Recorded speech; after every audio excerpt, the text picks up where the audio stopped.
Yes, good sir. Raise your, I guess what do you call it? Your baguette, please. Raise your baguette. Wait.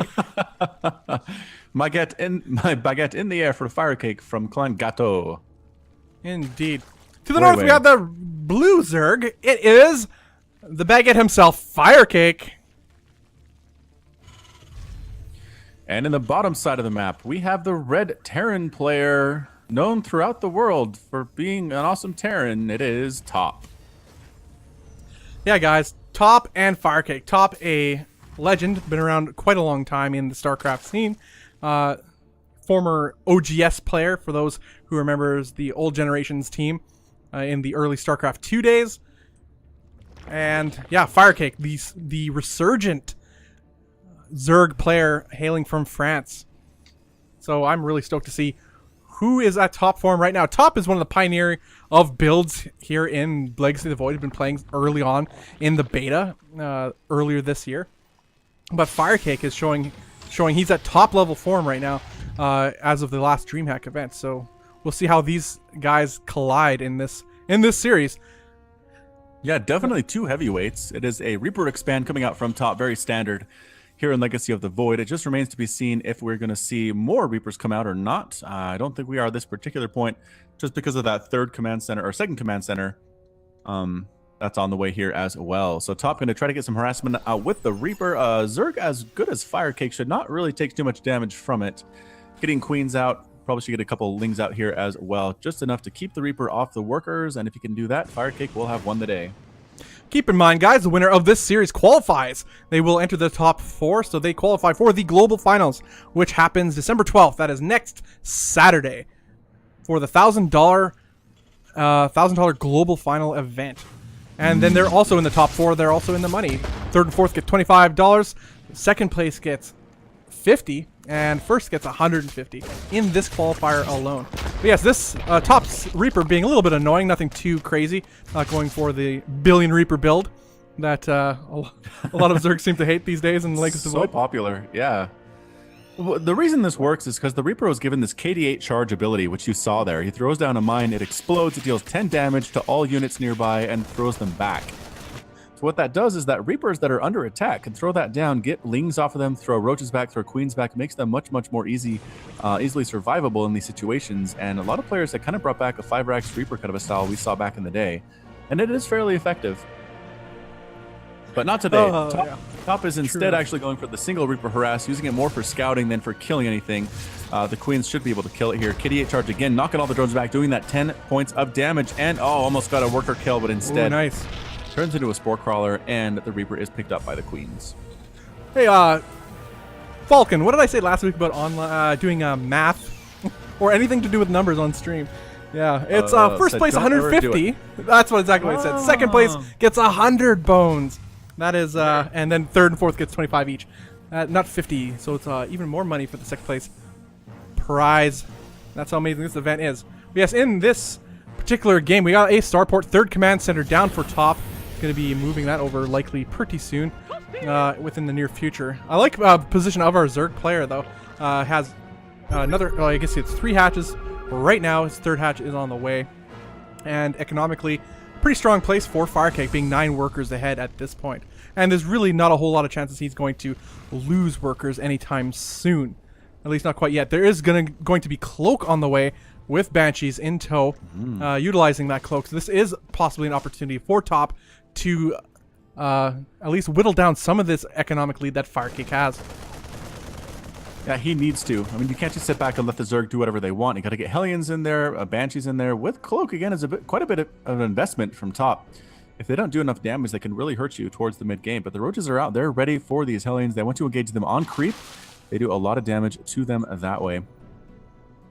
Yeah, just zoning out the Hellions with the Roaches, which is exactly what you want to do as a Zerg player. You cannot afford to let those Hellions run in and roast your drones, especially at the precarious stage of the game as it is at this point. But that being said, this Cloaked Banshee, or soon-to-be Cloaked Banshee, is making its way across the map and is looking to change all that. This Overlord will indeed see that Banshee. We'll see if Firecake reacts properly, and he does, dropping the Spore Crawlers at his main base, at the very least.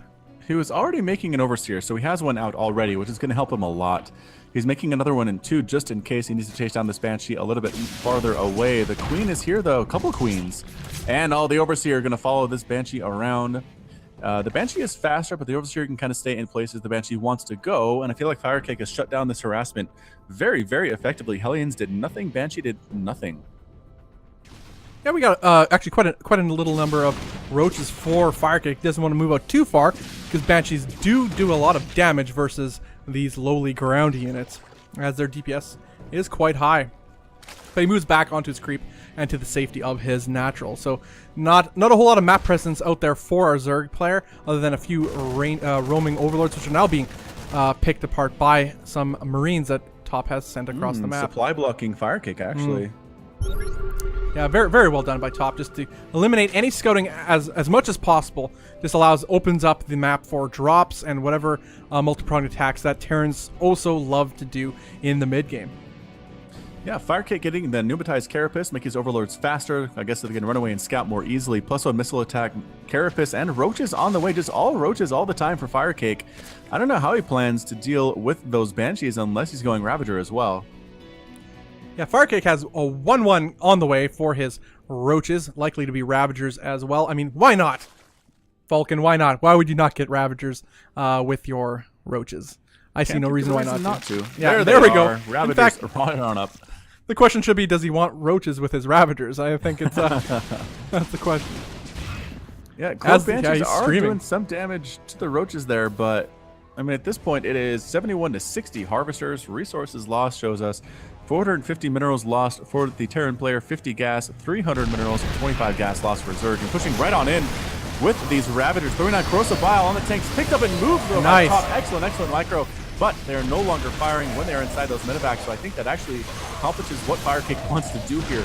Anyway, right on top of this third base and forced to fully evacuate, pull out, and actually contamination being thrown down on that factory as well. Does Firecake want to push through? He does, pushing right through into the main base now. Yeah, Firecake smells blood right now. He pushes right up that ramp. Getting the front of that ramp was absolutely key. Pushing back the tanks. Tanks are nice. It allows them to survive by picking up the medevac. But at that time, as you mentioned, they're not doing damage. Allows the front to be broken. The natural base is under siege now by these roaches. Ravagers have the ability to zone out any ground forces such as these tanks with their corrosive bile, and this is looking quite dire economically and military-wise for our Korean Terran player. As a fourth base throughout all this, and a fifth double expand coming out for our French Zerg. Yep, 32 harvesters left for Top. Firecake up to 68. Tanks in production, Marauders, Marines in production. They finally clean this attack up. Firecake decides to back out, not lose any more units to the attack, but he has double the worker count and then some of his Terran opponent, and sitting very pretty indeed. Hydralisk Den on the way. Yeah, and 2-2 as well for our Baguette, as he's still streaming units across the map, one at a time, sending his roaches. This is pretty much all he needs right now, as the Marauder count is absolutely nil. There's one or two Marauders on the field right now. Again, forces the lift up of the third CC of our Terran player. All these pure mules. He needs that income as much as possible. These Banshees are left, to do whatever damage they need to do, but they're not fast enough to keep up with these roaches to do any critical damage. It's unable to punish every time Firecake punishes them just a little bit, but a little bit too little too late, I'd say. 10 Hydras in production for the Zerg player. They're just popping out now. They're going to be very useful against these Banshees. They'll take them down very quickly. +2 missile attack and +2 Carapace on the way as well for a Zerg player. Firecake just looking very strong. Moving out across the map, not worrying about Banshees, not worrying about anything else, really, as soon as he has those Hydras available to his army. Yeah, we got the triple drop incoming, but it's going to get spotted. Hydras. Oh, no. These Hydras do catch one medevac. Oh, before Top can react. Not good. And the roaches come on in. 2 medevacs full, not quite as scary as 3. And doesn't want to unload there. Oh, Firecake just on top of his game. There are no workers to kill here. No reason to unload at that point. And just going for the kill now is Firecake. Roaches in the front, Hydras coming along behind, getting rid of those Banshees, and the drop looks like they'll just go unabated for Top, at Firecake doing what he can. Yeah, the reinforcements of Firecake alone could take care of whatever is in this drop and then some. With a double supply, maxed out Zerg army, pushing up this tiny little ramp of the Terran player. You know the Terran's in a bad position when the Zerg does not care about the siege tanks doing splash damage on that choke. Nope. And he's able to replenish whatever army he loses near instantly as these tanks evaporate. Workers are pulled, last-ditch effort for our Korean Terran player. GG's likely to be called in any second, but he's trying to make something happen with his drop, just annoying more than anything. Good practice for Firecake in his multitasking abilities at this point, since he doesn't actually fear what that drop can do right now. Well, one is called GG. Firecake takes game number 1 in this best of 3. Yeah, it is very strong. I noticed too that Firecake didn't even bother waiting for +2/+2 to finish. He was like, I'm getting +2/+2, but you know what? I can win now. And he just went up that ramp, took the splash damage from the tanks, killed everything that he could, didn't lose enough to really force him back, and just won the game. It was really strong position from Firecake at the end there. Yeah, Firecake, again, like we've seen a variety of Zergs do in recently watching streams or in these tournament events as well. Even last week, we saw this many times. Zergs just get their third base, and then they just push. And to try to punish the third base, potential third base of their opponent. Maybe Zerg, another Zerg, maybe a Terran, or depending on the Zerg build, if they're going like Mutalisks. We saw already previously today. They punish the Zerg for taking a third, going to Mutalisks, and with just Roach and Ravagers. Ravagers are a very powerful unit right now, very effective. They don't take, they do a lot of output damage plus the splash, and that cannot be discounted. And they're not armored, so they don't take extra damage from Marauders or from tanks, which is that's just a big massive. One. Yeah, I read up on a couple write-ups by some certain Terrans, ladder hero Terrans, on the Reddits and the Team Liquid about how why Blizz, why do you take away the armored, add armored back to Ravagers? I'm not saying they shouldn't. I think there are some ways that I think Ravagers can be explored otherwise, besides then you're never going to see Roach Ravager ever versus Bio if armored comes back, but that's just my opinion. It's nice that they don't take that critical damage versus the Marauders, but they pay for it. You have to pay resources to get that Ravager. It's not for free, and so I think with that cost comes some advantages in speed and splash, but also in not being so vulnerable to Marauders. And but like I said, there's always trade-offs, and that's the beautiful game of StarCraft where you gotta weigh your pros and cons and then execute them. And we're seeing Zergs having this killer instinct right now. It reminds me of one base Protoss playing Wings of Liberty, and just having that killer instinct, knowing when, very MC-esque, and just going for the kill, going for the throat right away. Guys, we're heading to game number 2 of this best of 3 series. Firecake versus Top. Firecake in the lead, 1-0. Everybody in the chat, raise your baguettes as the French foreign hope, the modern day French foreign hope. Although we could say Lilbo is up there too. So hey guys, we got 2 French foreign hopes. How crazy is that? I'm interested. 2 French foreign hopes. That's never been something I've seen before. No, we've only had 1. And but anyway, guys. So I guess when one disappeared, 2 shall rise, and that's the growing scene as it is.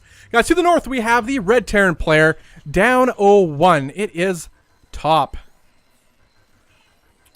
And directly south of his opponent, but he doesn't know that yet, is the Blue Zerg player, Firecake. Yeah, Firecake, for those who may not be familiar with, Firecake was known as the Turtle Zerg. The guy would have extended long games, especially through the first half of the Heart of the Swarm era. Turtle games with the Swarm hosts in particular. I shudder when I say the word. I like Swarm hosts now. They're actually a pretty cool unit. They're good for us, not used nearly enough, I think, because they're so much cheaper now and so much more useful, but they do take a lot of supply. The problem was they turned into 3-hour turtle games. Yeah, that was the problem. They got nerfed. Yeah. Yeah, back in the day, that's exactly what he did. It was one of his things he excelled at, and I'll never forget. I watched him and Avalo have a best of 5, I think it was. And he 3-0'd Avalo. Yeah, that's so who turtles more at that time, at the pinnacle of turtling StarCraft. But hey, those days are over, my people. Those days are over. So we're back to Legacy. We're into Legacy of the Void, which things start, don't stop, and until somebody's dead. And that's the beautiful thing about Legacy of the Void. That was very succinctly put. Doesn't stop until someone's dead. I like it. Yeah. Truth. Can't beat that. No. Reaper expand coming out from top once again. Going to try to get some more harassment and some more scouting out. Does not plan to try to kill the Zerg player with this Reaper.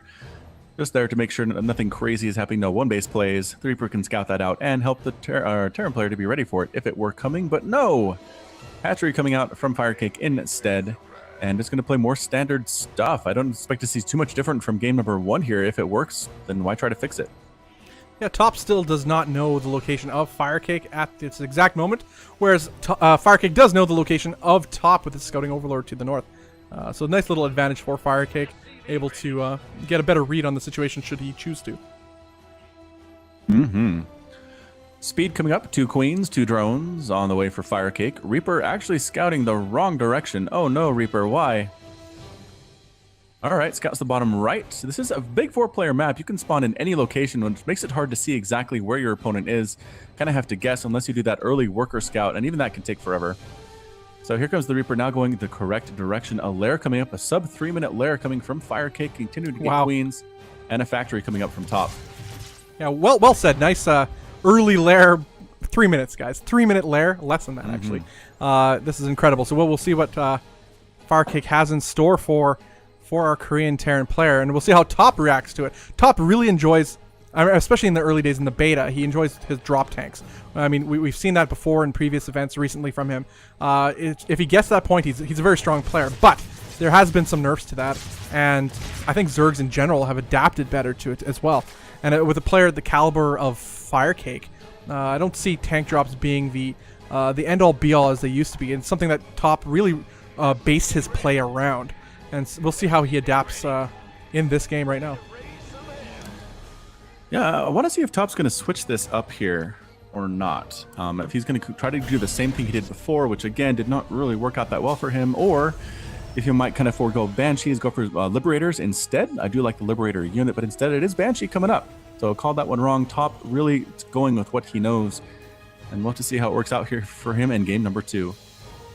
Yeah, we got a Banshee and Cloak. Well, Cloak is likely to happen. Nidus! 2-port Banshee, actually. This is interesting. A Nidus. Yeah. A Nidus on the field. In fact, it's almost done. Did not see that. A lot of Queens on the field, too. So, and Roach Warren is, in fact, complete. This is a very powerful 2-base build that Zergs love to do, and, wow. Oh my gosh, he's ever so bold. Full view of everything.